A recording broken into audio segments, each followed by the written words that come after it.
Good afternoon. Hi, everybody. Thanks for being here. Welcome to the first webinar of Navi's new Back to School programming.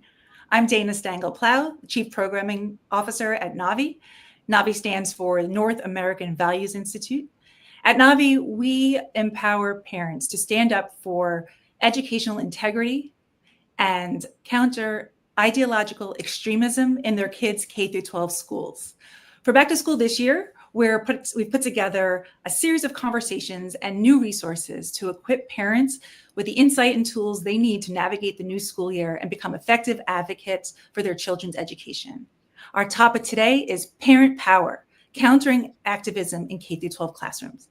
And we're fortunate, very fortunate, to have an incredible panel of experts here with us. These are leaders in the field, and I'm excited to introduce them to you now. Sharon Sorkin is an attorney and parent advocate with 2 kids in public middle school in Ann Arbor, Michigan. She recently joined Navi to help support other parents advocate for North American values in their schools. Karen Feldman is a veteran public school history teacher and founder of New York City Public School Alliance, a grassroots coalition of teachers, parents, students, and allies united to support, document, and confront anti-Israel bias, anti-American sentiment, and anti-Semitism in New York City public schools. And finally, Brandy Shufutinsky is the Director of Education and National Security at the Foundation for Defense of Democracies. So I'll be asking our esteemed panelists a series of questions that, broadly speaking, cover 3 main areas. First, I'm going to ask them what's happening in our classrooms. What do we mean by politics in the classroom? Second, what is the harm to our students and their learning and our communities? And third, what can parents do? Our conversation will last about 60 minutes, give or take. And as you, our audience, are listening, please feel free to type any questions or comments into the box, and I will try to weave in your questions as we're talking. And I'll leave some time at the end as well. So let's dive in. My first question is a question for all 3 of you. How would you describe what we're seeing in our nation's K-12 schools? How would you describe the problem? So why don't we start with Brandy, and then we'll move to Karen and Sharon. Thank you. It's great to be here with all of you. I'm very honored to be sitting here with people that are so dedicated to making sure that our kids' schools and their education is what it should be, to provide them with the basic foundations, to give them access to a future that they want. What we're seeing in public schools is not that. Unfortunately, we see a lot of agendas that don't prioritize student learning, student knowledge, and student well-being. We see a lot of adults who feel like they can take activist positions, a role of activism, and that should be their job, their main focus. And that's negatively impacting student learning and student outcomes. And I think one of the other things that we're seeing is, unfortunately, a lot of people don't quite understand the complicated system that is the K-12 public school system in the United States of America. So we're seeing an increase in divisiveness. We're seeing a rise in anti-Jewish bigotry. We're seeing a rise in teachers' opinions and teachers' feelings and agendas being put in a position of priority over student outcomes, student learning, student well-being. And also equally important, those teacher agendas and activist agendas have been put ahead of parent power, parent responsibility, and parent desires for their children. Thanks. Karen? Well, first I want to thank Dana for this warm welcome and inviting me to be on this panel with Brandy and Sharon, who I really greatly admire. So thank you for that. And to echo Brandy's sentiments, not only are we seeing this curriculum infiltration and widespread usage of problematic materials and one-sided, interpretation of, the oppressor and oppressed narratives in the classrooms, I really think it's just important to give the viewers a little bit of information about the New York City Public School Alliance, and then go into how we really were able to pull out what is the problem. After October 7th, we created a platform for parents, teachers, students, and allies coming together to support each other, to document incidents of Jew hate, anti-Semitism, anti-American bias. we quickly established a documentation a documentation system, and the incidents started to flow in. So what the Alliance did, we tracked not only incidents of graffiti, verbal, physical, student-on-student, teacher incidents, but also a lot of the problematic curriculum. And from November 2024 to June 2024, we collected over 8,000 pieces of evidence, really looking at the whole system in New York City, which is a layered, labyrinth.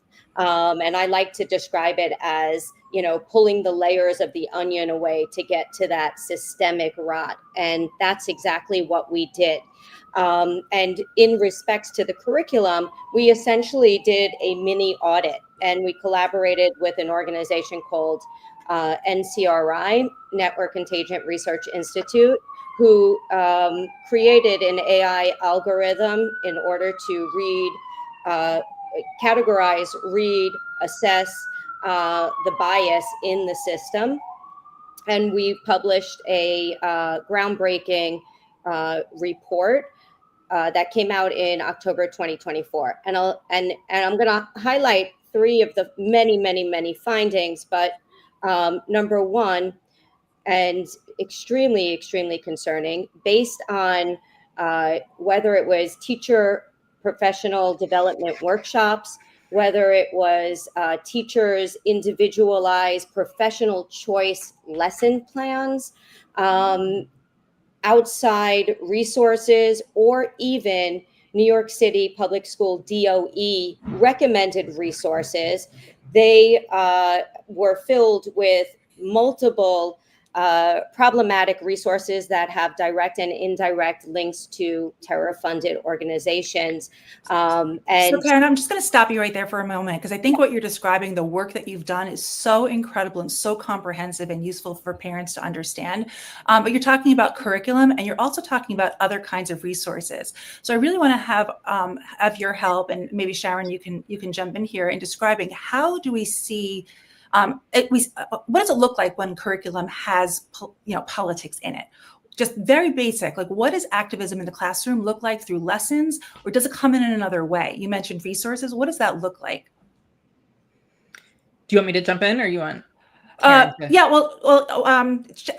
why don't you jump in, and then Karen can take it. We'll bounce back. Yeah. So first of all, I feel honored to be here, and I certainly don't feel that I am as worthy as the others to speak to this. But I will tell you, as a parent, and I hope this resonates with other parents, I know there's something going on in the classroom, but I don't always fully understand what's going on in the classroom. And that's part of the job of what we're doing here, is to figure out how to get there. I learned pretty quickly. I have middle schoolers. My oldest will be in 8th. And if middle school here is anything like the rest of the country, and I think it is, all of the materials are online behind my children's login screen. And I think that presents problem number one for parent power, for the ability to actually see. There's no textbook coming home. There isn't even hard copies of handouts coming home. So I have to really rely on my kids to tell me what they're seeing and what they're doing. And so I sense a lot of it coming from obviously activist teachers, and you get a sense pretty quickly which teachers are sort of there not for the, the basic academic skills, but are there to push a narrative. It happened when my son entered 6th grade. I could tell pretty quickly that when I did get to see some of the lessons, there was an immediate sort of flavor of the oppressor-oppressed narrative, of the haves and the have-nots, the good and evil. And so I'd start to think, how does this fit, say, a geography lesson about, climate? And all of a sudden we were talking about good and evil, oppressor, oppressed. I distinctly remember a lesson about water shortages in Mexico. At first, I wasn't exactly sure how it met the curricular standards for the geography class, but assuming it did, it very quickly turned into a conversation in the lesson about the haves and the have-nots, the oppressors and the oppressed. And I started to just pay attention more closely to this teacher and this class, because I knew that there could be more coming. And then, of course, I did see more coming. For example, she was promoting online activists like Greta Thunberg to the students. And although the content was climate related, my personal opinion was that Greta Thunberg has been putting out a lot of very biased and very anti-American and anti-Israel content online. And I knew that 6th and 7th graders were going to go look her up. So I tried to approach that with the teacher and continue to, sort of watch that. So I, again, it's hard to get at it, and it comes in both through formal curriculum, but it also comes in by sort of teachers that interpret their obligation under the curriculum standards to do something different. And then they go and they Google maybe a lesson. And sometimes they know, and sometimes they don't know the source. And I think we'll come back to what you're saying, Karen, as to the sources are not always above board.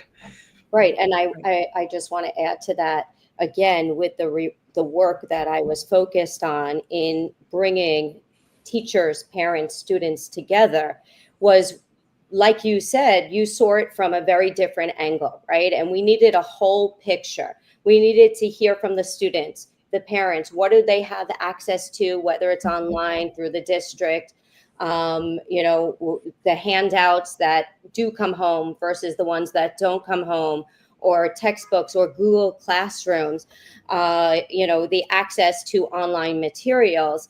And what we found in the report, and even within my own experience as a teacher in the New York City public school system for over 26 years, is very, very much what you said. There are many, many educators, more and more each passing year, that are bringing this oppressor and oppressed narrative into the classroom, bringing these problematic resources that are, many of them are directly and indirectly tied to terror funding organizations or one-sided anti-Israel, anti-American bias narratives.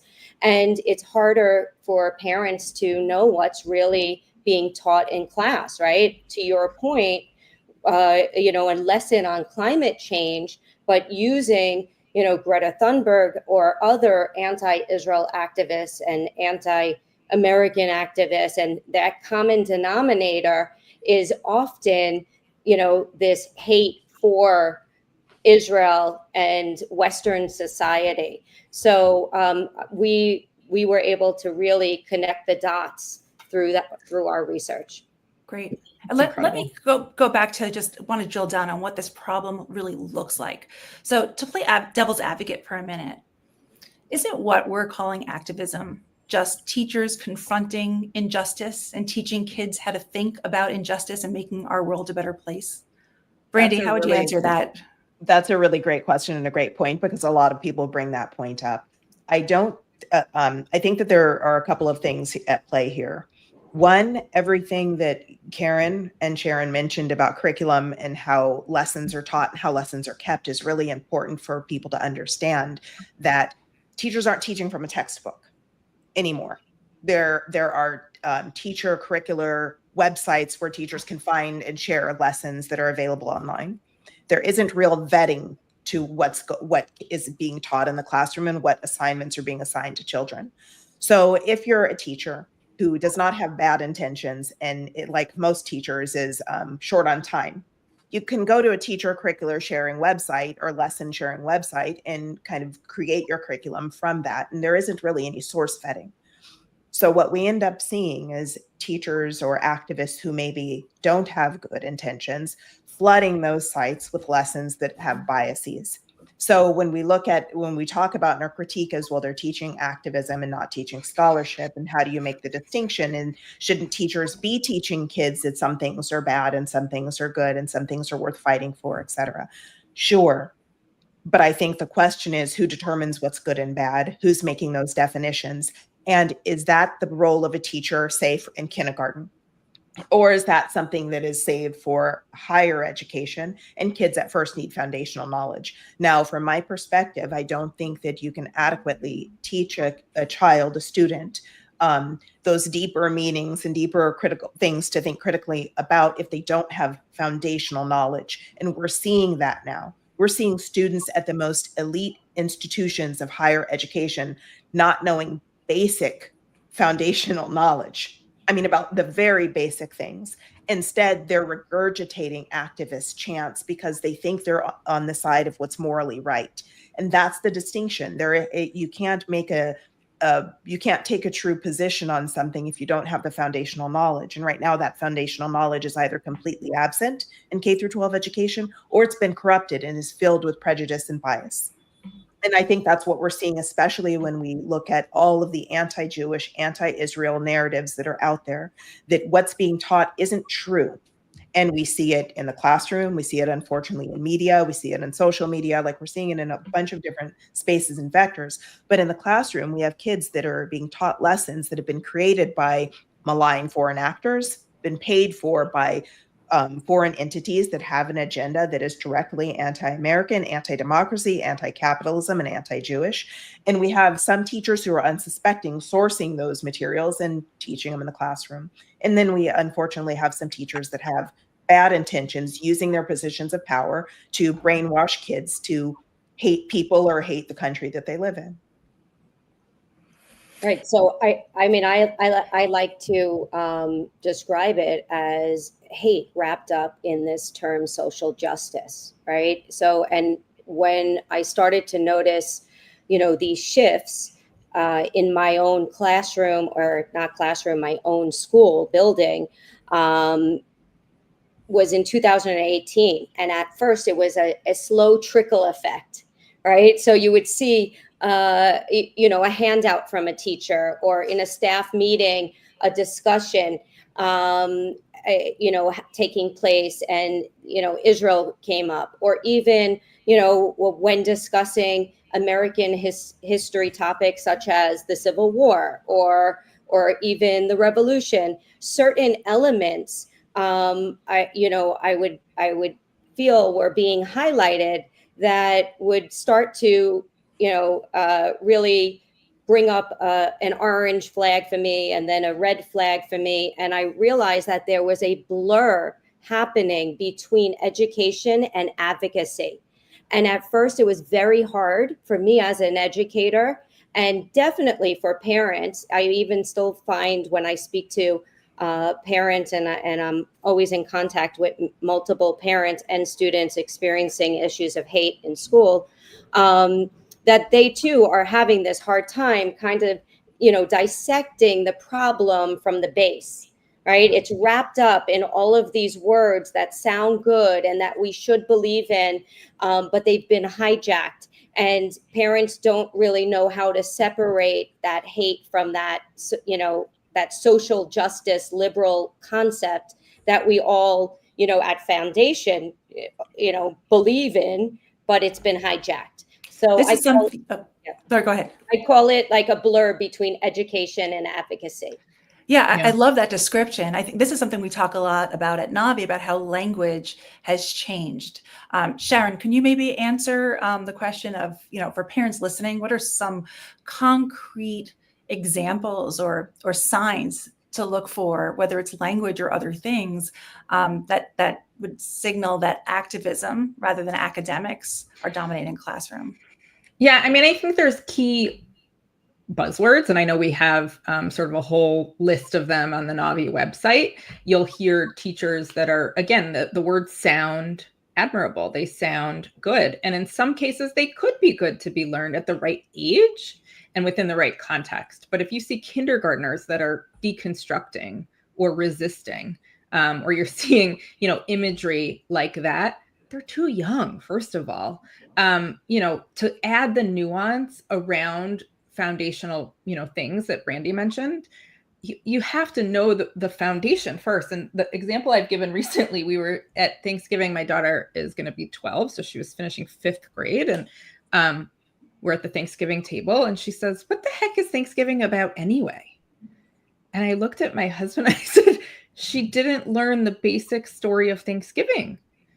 Now, when you're in 11th, 12th grade, yes, you should deconstruct it. You should talk about what was great about how we celebrate Thanksgiving, and you should talk about what's not so great, or what the parts of it that maybe we aren't as proud of. That's an okay conversation to have by the time you're a high schooler. But in kindergarten, 1st grade, 5th grade, let's teach the basics of what we're talking about, the American principles that we founded our country on. And so I think those are hints that, again, I think very well-intentioned teachers are almost feeling like they can't teach the basics because it's now sort of socially unacceptable. And it leads to kids parroting the things that the adults in the room are telling them rather than having a foundational understanding, because they don't know anything else. And so I think if you start to hear kids start repeating those things at an age younger than when you'd expect them to be activists, that's a hint, right? I certainly didn't have that flavor when I was a kid. The other thing is, I just remember even as a young age thinking, I don't know who my teacher voted for. I don't know that my teacher was out at a protest this weekend. I think if you asked your kids now, you'd absolutely know who they voted for, and you'd absolutely know that they were at protests this weekend. And that's concerning to me. It should be a blank slate. At least that's how I view education, is that the kids should be that different perspectives should be introduced. And I think we've gotten to a place where there is this notion of good and evil, and teachers do believe they're teaching what is good and painting other things as evil. And I think we have to sort of help our kids understand that there are different perspectives and not all of them are bad, and that people are allowed to sort of perceive the world in different lenses and come to different conclusions. But we're not giving them the opportunity to even do that. We're giving them the conclusion before they're able to develop the skills to get there. Right. And that's a great segue to my next question. We've covered what the problem is. Why does this all matter so much? What's the harm to students and to school environments and to our communities? Brandy, we'll start with you. I mean, I think that there are multiple things that are concerning as far as outcome of this type of schooling or this type of activism that is unfortunately taken over too many schools. One is that we have kids that don't know what they should know. One of Sharon, the Thanksgiving, the example is a really perfect example of something to look for. There are foundational moments in American history, social history, cultural history, that are important and kids should be learning from the time they're in kindergarten through the time they graduate high school, just in order for them to graduate high school and turn 18 and become full citizens. They should be learning about the foundation of our country, the good, the bad, and the ugly of it. They should be learning about the Civil War, again, the good, the bad, the ugly, the civil rights movement, women's suffrage, both world wars. They should be learning those things in order to become productive members of society and citizens when they graduate high school. And so those things aren't happening. So that's one of the harms, is that we're graduating kids from high school that don't have foundational knowledge. The other harm, I think, is a little more obvious, especially since the NAEP report, the Nation's Report Card, was released earlier this year, that showed that across the country, across the board, we have kids finishing school where they are functionally illiterate, unable to read and write, unable to numerate, unable to calculate. How can the next generation of American leaders, where are they going to come from if we're graduating kids from high school who are functionally illiterate and innumerate? That right there in itself is a national security threat. And then we talk about all of the malign actors that have infiltrated our school system, where they're capturing the minds of the future generations of American citizens, and they're teaching them that nothing about the United States is redeemable. Everything needs to be torn down, burned down, disrupted, dismantled. What is that going to look like in 20 years, in 25 years, in 30 years? What country will we have if generations of American students are being indoctrinated to hate all of the things that have built the foundation of our country? And that's not to say that our country is perfect or ever will be or ever was. But when we talk about living in a free society, when we talk about advancing and evolving as a society and communities across our country, the foundations have allowed the space to do that. And unfortunately, I think that one of the biggest threats and harms is the infiltration from malign actors. Can I put a pin on one of the things you said, Brandy, which I think is really important to your last question, Dana, which is you said things like literacy and math, both reading and math is declining. I think if you look at that and then say, but isn't this social justice? It is so, to me, an injustice that our entire country, including the most underprivileged children, are not reading and writing. And I actually founded the nonprofit here in Ann Arbor, which we call Focus on Education. And to me, that was the antidote to the problems we're seeing from an ideological standpoint is we need to focus on actual educational and academic skills. And if our kids can't read, and here in Ann Arbor, one of the most educated cities in the country, we're also having literacy challenges. And I fell over when I saw the literacy rates in our district. And to me, that is the saddest part about the narrative that what's going on is social justice, when we're actually not serving all American kids, including the most underprivileged kids. So I'm going to add on to that, because both you and Brandy really just broke it down beautifully. And when activism replaces education, it fundamentally undermines the mission of schools to develop the critical thinking and capable, engaging thoughts with complexity and nuance and diverse viewpoints. And what we're seeing right now is a hijacking of that learning process. And I often think about that this is a form of child abuse in a lot of respects, right? You're not allowing that child to gain that foundational base of learning and the fundamentals. And it's also gearing them to think a certain way and to resist any other form of thought or opposition to that. So there's a whole ripple effect. And I don't want to, as a Holocaust educator, I spent my life really just kind of, looking at the world in the lens of Holocaust studies. And when I started to first see this shift, and in 2018, and then, like a tsunami of incidents flood in after 10/7, I compared it to Joseph Goebbels, the father of propaganda under Adolf Hitler and the Nazi regime. I often describe it as what we're experiencing in some respects is a new version of Hitler Youth on 2.0 on steroids, right? Like, so you have this starting as slow trickle effect of indoctrination, hijacking the minds of the soon to be teachers, graduating the college campuses, entering the workforce, and for over the 2 decades plus, entering every facet of our society, especially in education, right? And you have this cycle of, hijacking the mind, brainwashing them to think a certain way. And the ripple effect, and I want to kind of, pin what Brandy said about what is the next 5, 10, 15, 20 years going to look like when we're raising kids not to be able to think in an open and accepting and respectable manner. So fascinating to me. I'm a former educator. I saw the problem with activism start in my school in 2014. I want to go back, and there are viewers out there who are new to this. Their kids are very young. They sense that there's something wrong, but they're not quite sure what. And I think that what the three of you are saying is super helpful. Can we go back and explain, this goes to any of you, how does activism in the classroom, how does a teacher sharing a particular viewpoint that the teacher holds, how does that shut down learning? I mean, one of the things it does is it makes kids self-censor. So you think about the youngest grades, think about the kindergartners, the first graders. One of the things that kids at that age do in the classroom is they want to be liked by their teacher and their peers, but they want to be liked by their teacher.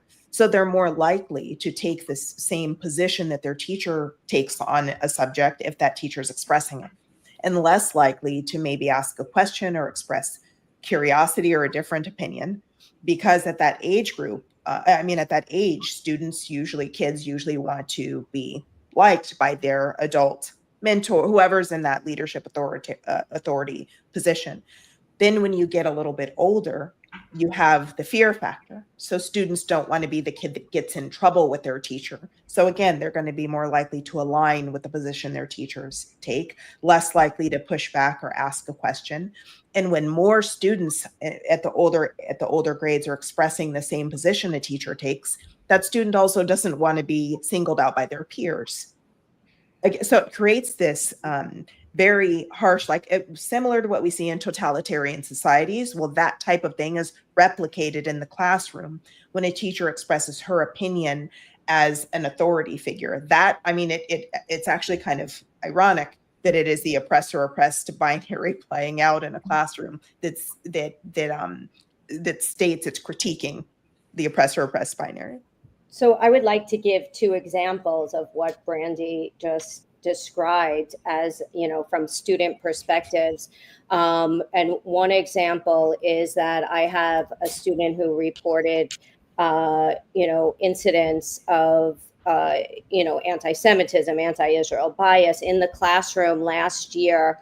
Right now, he's going into senior year of high school. He did not want to go public with it until after he graduates. So, and he supplied a whole bunch of teacher lessons to us. And the lesson is vilifying Israel, vilifying, how Israel is fighting this war, and the false genocidal acts of Israel, and really silencing him as a student who's a proud Zionist.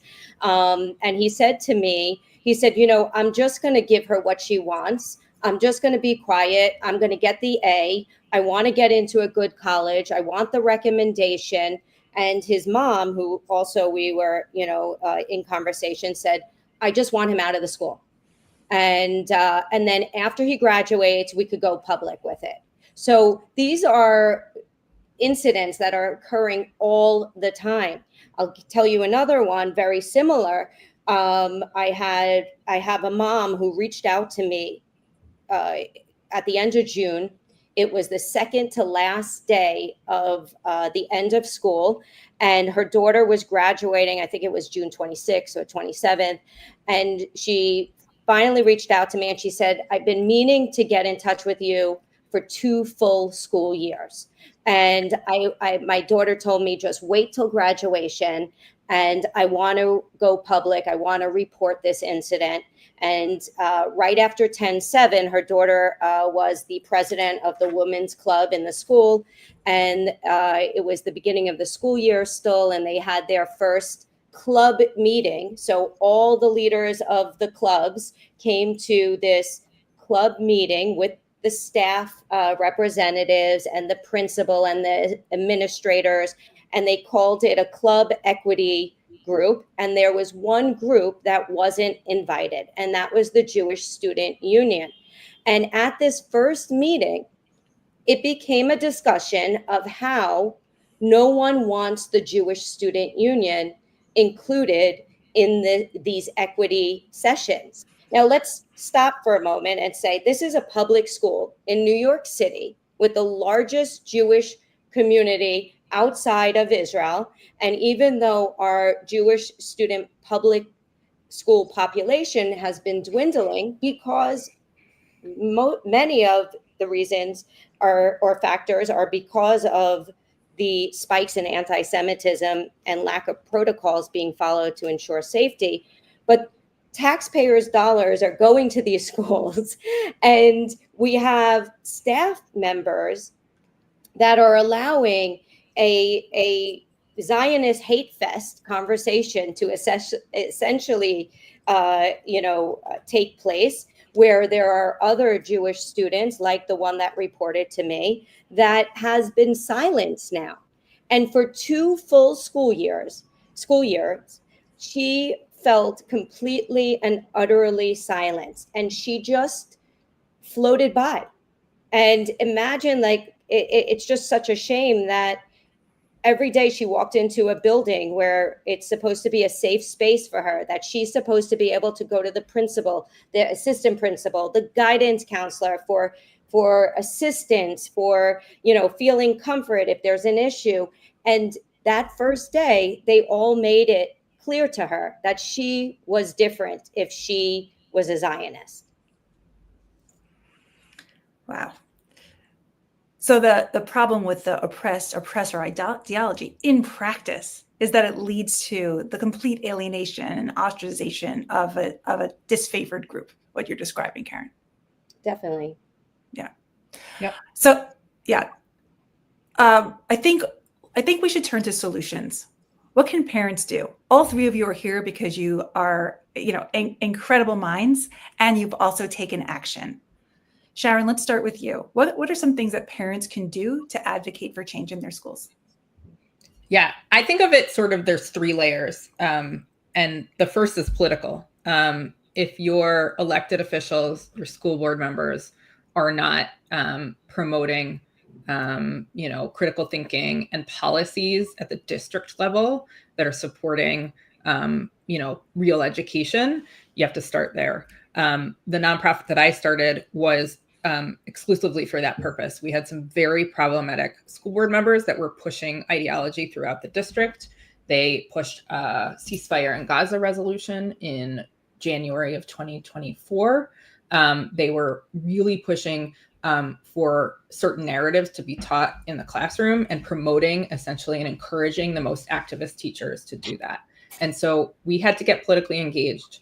We had to identify new candidates that we thought were more moderate, that cared about education first.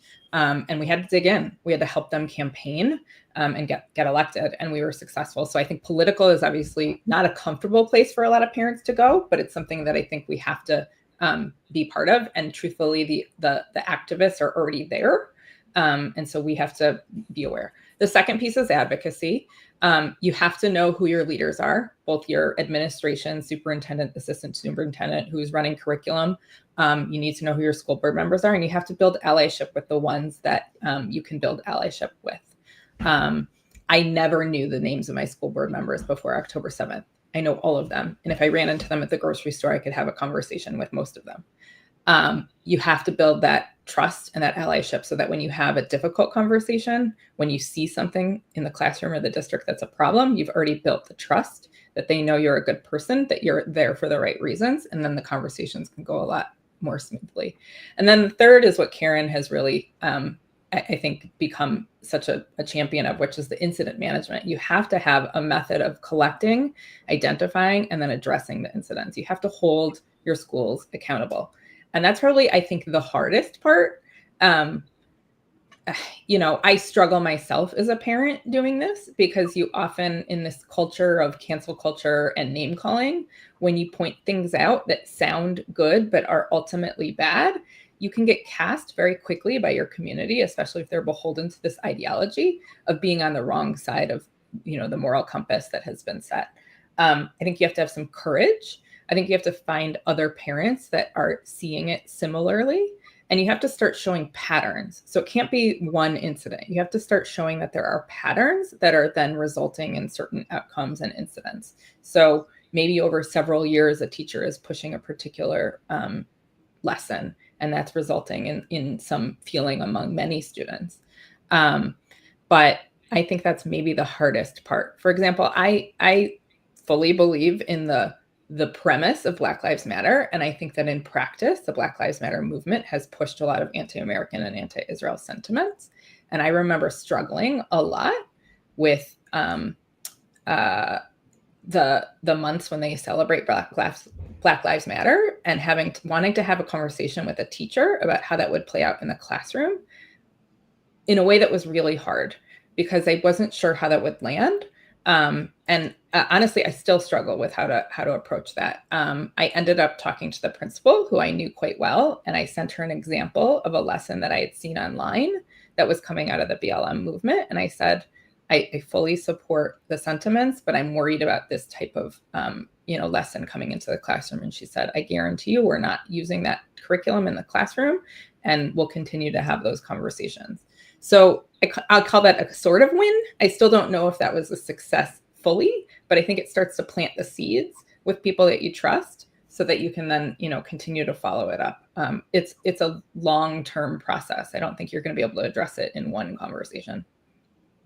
Yeah, I appreciate you brought up the question of how to approach teachers with concerns over ideology in the classroom without being painted as being anti-diversity or anti-equality. Brandy, do you have thoughts on some approaches that parents could take? Yeah, I mean, I think that Sharon hit them. I think that being aware of what's being taught in your kid's classroom and where the material is coming from is super important.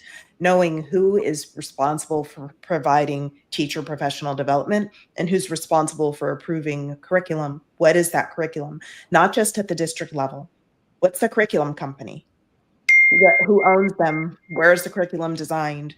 How is it coming into the classroom? How much is your school district paying for it? Meaning, how much are the taxpayers paying for it for all of these trainings?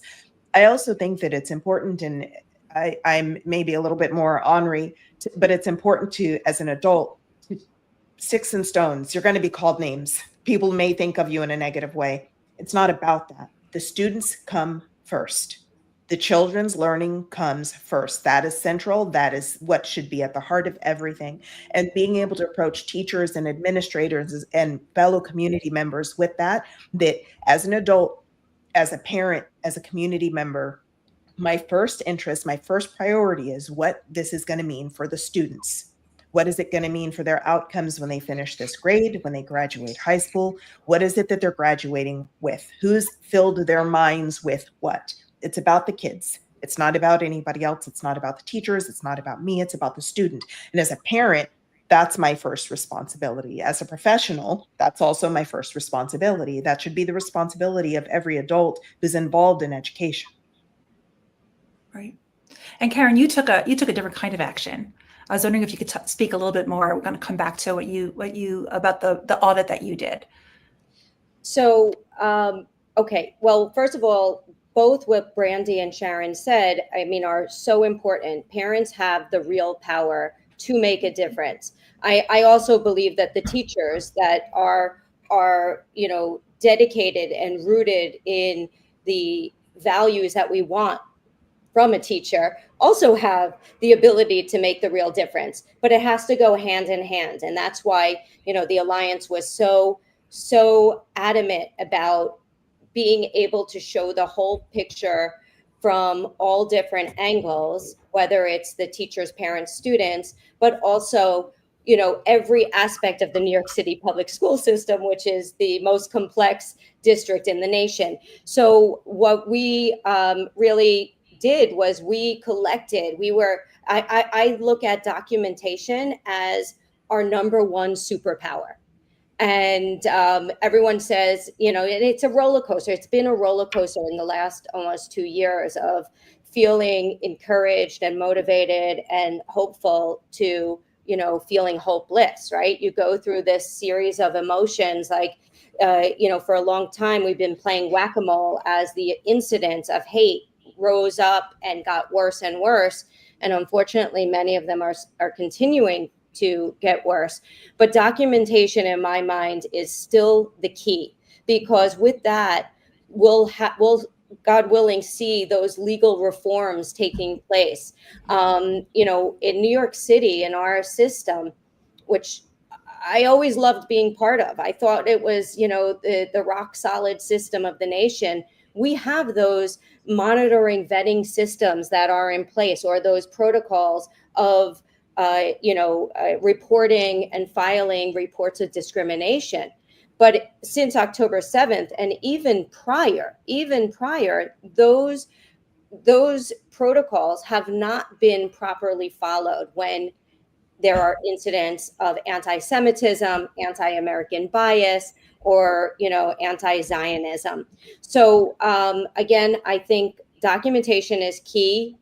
Groups like NAVI, like the New York City Public School Alliance, Peer K-12 on the West Coast, where there are these coalitions, the Guevara Fund, there are these organizations that are popping up that are actively supporting and doing really good work.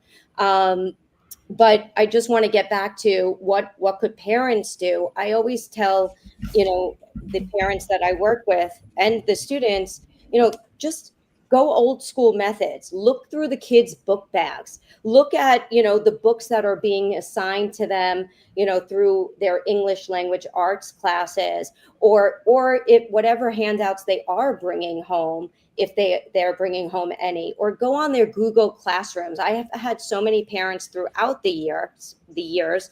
I said, go on your child's Google Classrooms. In New York City, the children have access, but the parents get a login code so they could monitor it. Most don't. Life of a parent is busy, and we want to trust that our kids in every grade become more and more responsible for their learning.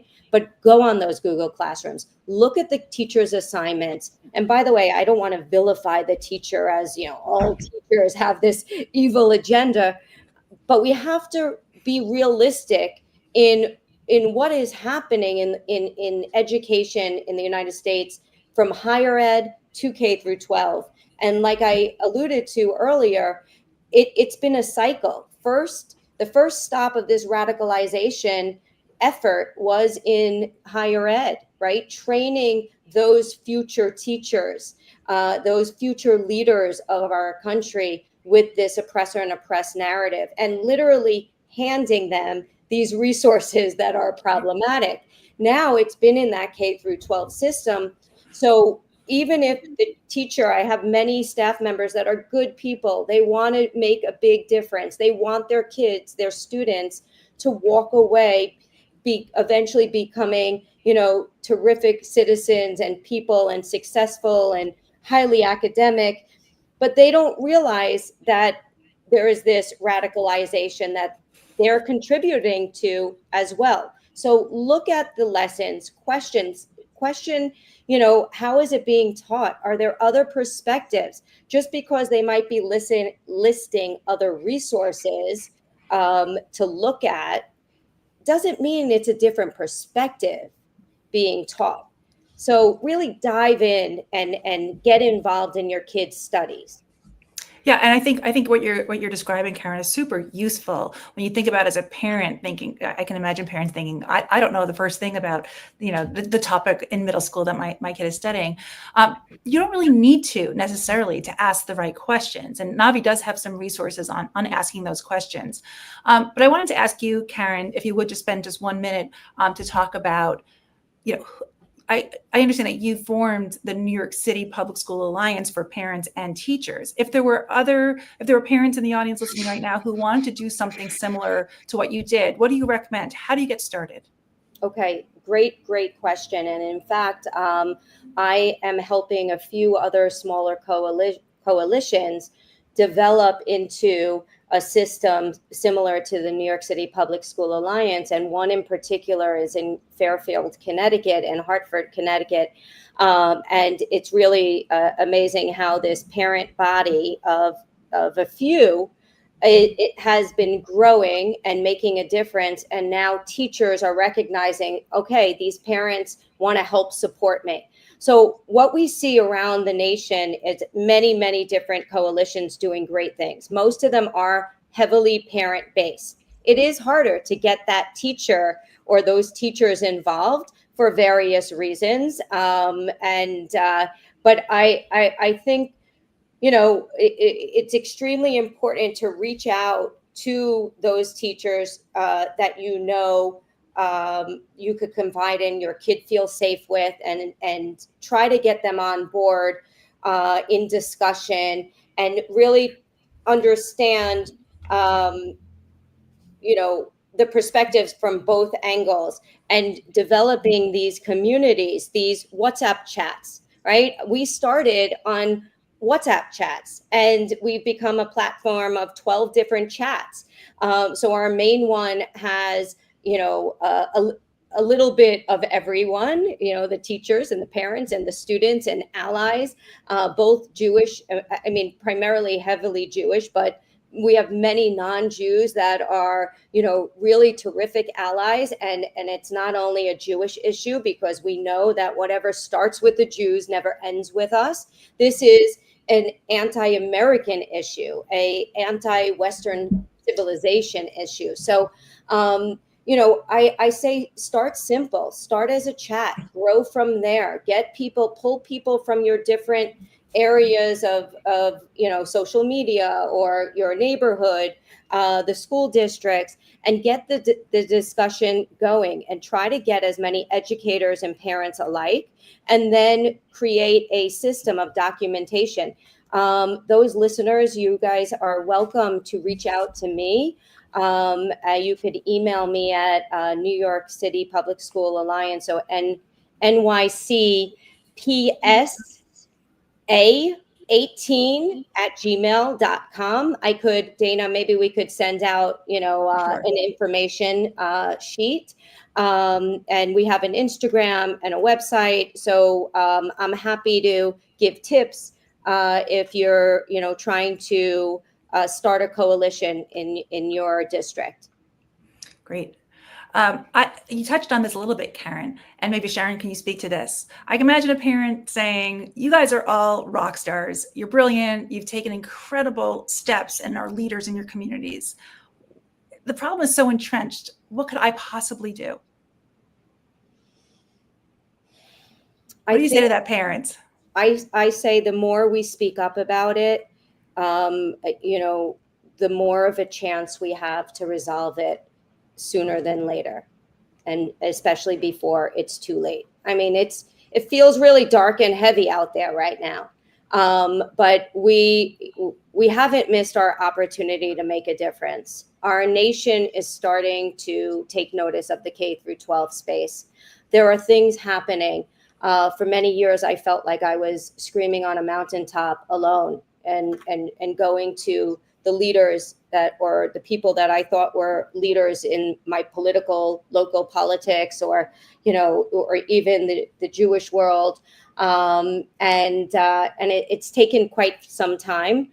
I think having the evidence, we created this report as a tool for everyone to use, especially New York City residents, and organizations and politicians, to say, hey, here's the evidence. But around the nation, even these smaller coalitions, are getting word of this type of report, and saying, hey, how do we get that in our school district? And ideally, when I set out with this vision of collaborating with NCRI, that created this algorithm that gives us more than just a report on anecdotals, which is an important aspect of it, but gives you the science behind it, the real data behind it. I really hope, and this is still my prayer, that New York City could still be that model case, and then we could see a domino effect around the nation. And then from there, connecting the dots. What are the common denominators of each of these type of reports, right? Who are the main players that are trying to spoil the system? And then how can we, change or advocate for reforms that will help support Jews in the system, but all students? And also, how do we hold our system accountable? So I really think it's just the constant talking about it, spreading awareness. As much of my circle of like-minded and in the know people like yourselves are growing, it's still a slow process. Most of the nation still doesn't, understand what's really happening. So we have to continue talking about it, getting it into media and newspapers. Unfortunately, in New York City area, a few publications properly expose what is happening on a consistent basis. But it's a work in progress, and I think we owe it to our nation and to our children to keep chugging along and making sure that we make a difference. Sharon and Brandy, I want to ask you the same question. What do you say to the overwhelmed parents? I'll jump in. One, I would say, not everybody is going to be a parent that's on a webinar, and that's okay. Or not every parent is going to be comfortable going and making public comment, but there are ways to combat this in all different flavors. And as parents, the most important is to be aware and then to use your unique skills. If you're a great writer, start writing. If you have, a lot of friends on the soccer field, start talking about this, in that way. It doesn't have to be big. It doesn't have to be public if that's not your way of influencing. But I think the awareness is important. I think I have a parent who's very much an introvert, and she's the one who helps us sort of gather data and find information. And so again, using people within your network for their skill set, we're all in this together, I think is really, really important. I did want to touch on one thing, and I think this kind of answers your question, but maybe as a tangent. Know your district's policies. And there's sort of two things. The policy might exist and they're not enforcing it, or there might not be a policy, in which case you may need to work with your district to get a policy in place. Most districts have controversial topics policies. I would say most of them are not following them. And I've seen a number of them where they say, introduce controversial topics in an age-appropriate manner. I don't think that's happening. I don't know who the arbiter is of that, but I don't think it's happening. And introduce multiple perspectives. I often see that when we talk about multiple perspectives, it often is introduced as a binary. And I think that's a mistake too. And so it needs to be truly multiple perspectives rather than a one or the other, because then again, you're giving kids just, basically they have to pick one, and often there's a flavor of one's good and one's bad. But and I'll know just your plug real policies. quick. Our Navi's next webinar after this one is about using multiple perspectives to teach critical thinking and how crucial that is to learning. Brandy, I think I cut you off. Wait, Brandy, I'm so sorry. But before Brandy jumps in, I'm sorry, to add on to Sharon's point, the NCRI and Alliance report, what we did to expose that there are many educators not following, the guidelines already, was to take the chancellor regulations, behavioral codes, teacher union contract. And what NCRI did was that they took all the teacher lessons that we were getting and basically a mini audit of the system, and they put it together to see what fell within, the proper regulations. And to your point, many teachers were not following those proper protocols. Sorry, Brandy. No worries. I'll say real quick because we're coming up on time. So one of the comments made by one of the attendees was talking about opt out for kids. I think one of the things parents need to know is what are your choices? What are your choices for schools, for teachers, for curriculum? What choices do you have? Is your system set up to where, again, it's more of a totalitarian-like system, mandating that your child be in a situation that may not follow district protocols, may not follow state education code, may violate civil rights, which actually apply to everybody. Civil rights are not just for ethnic minorities. Civil rights are for all Americans the same. That's what equality is. But make sure you know what your choices are. And if you don't have opt-out options in your district or your state, push for it. Organize and push for those things. Our public school system it's supposed to operate in the same fashion that many of the other systems in our democratic republic operate, where we have freedoms and choices. So I think that those are some good options for parents to be involved in. It's not just what rights do we have, but what are we responsible for? And the public school system is supposed to function in a manner that benefits our children, not an agenda set by a union or a political party or a foreign entity. Great. And so in our last 2 minutes to close us out, what gives the three of you hope about the future of our K-12 education? I'll just say quickly, one of the things that gives me hope is that people are actually becoming more involved in it, which is what's supposed to be. Unfortunately, we became involved in it, I think, because a lot of people were very alarmed, starting with being able to see what our kids were being taught during COVID's Zoom schools, where parents were aware of what was and what wasn't being taught in the classrooms. But it's lit a fire under a lot of people in our country. And people are dedicating so much of their time, expertise, and resources to correcting a system that is supposed to be set up to benefit all of our school children. And we pay a whole hell of a lot of money to make sure that happens. what gives me hope for the future of K-12 education is the incredible grassroots movement that I see popping up from parents, educators, students, really seeking a truth, balance, academic integrity.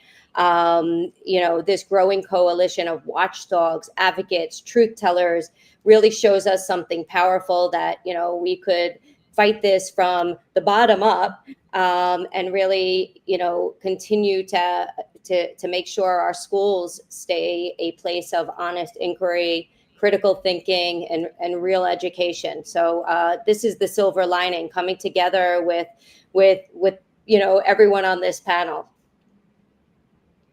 Yep, I don't have much to add. Really, the hope comes from being with you all, and all the people that have attended this program shows me that this is an important issue that people are getting energized behind, and that's what gives me hope.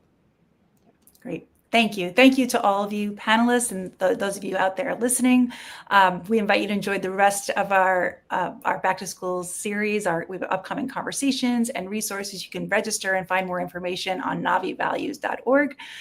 Great to see you. Thanks again, and we'll see you next time. Thank you. Thanks, guys.